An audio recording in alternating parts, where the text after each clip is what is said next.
Alright, so little project update here.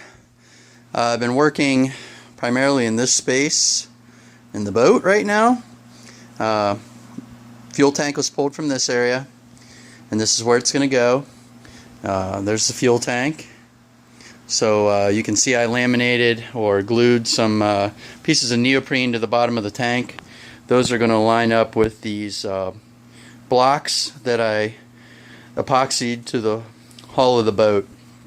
So those are in there, and so we spent a fair amount of time in this area. I had to cut the bulkhead out and putty everything in. I had to make some cuts so that I could replace some of the through hulls. Ended up putting a new Cusa bulkhead in. You can see that right there. And also from the for the length of the cockpit here, on either side running up, I put a piece of aluminum angle. And the reason I did that is I was trying to get a nice straight line, which, good luck. When they built this boat, they didn't have a straight line. But ended up laminating this in here, epoxying it, using stainless screws to hold it.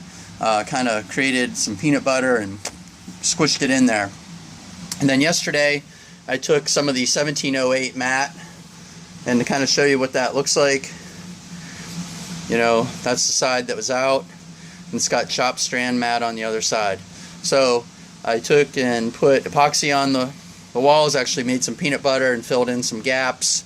You can see some gray areas there, and epoxied the glass to the sides. I wanted to just create a nice, even, congruent surface, stiffen up the stringers, account for where I'd punched some holes through.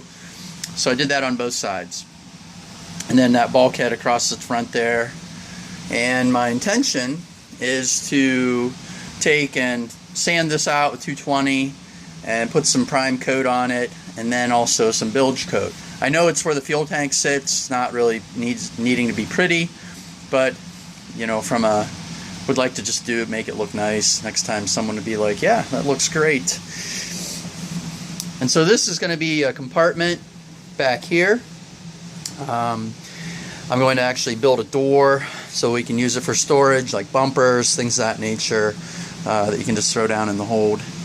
But it's coming together. We're pretty excited to be, you know, moving out of this space. I said I get that primed and painted, put the fuel tank in. We made up some Cusa wedge blocks. So even though my tank has some tabs to secure it on the sides, so we'll have it secured in 4 locations on the sides, and we have some Cusa blocks that'll make up the distance between that tab and the stringer. We'll get some stainless lag bolts, but I'm also going to use a wedge system here in the transom, or the backside, if you will, the rear after the tank, and wedge it in so that it's pushed up nice and tight against the spacer that we put in the front. And I also have a piece of neoprene that is laminated to the front of the tank, lining up with that bulkhead, if you will, the spacer.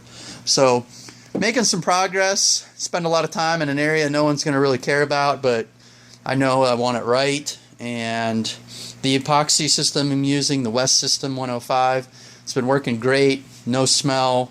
It's a little bit cooler here in the garage. It is wintertime, and even though we have it heated, I got plenty of pot life and workability time. So that's kind of the update right now. Today, going to start working on some portions of the transom enclosure. We do have the Cusa board over there. That may end up going in this weekend or potentially next. So, till next time, thanks.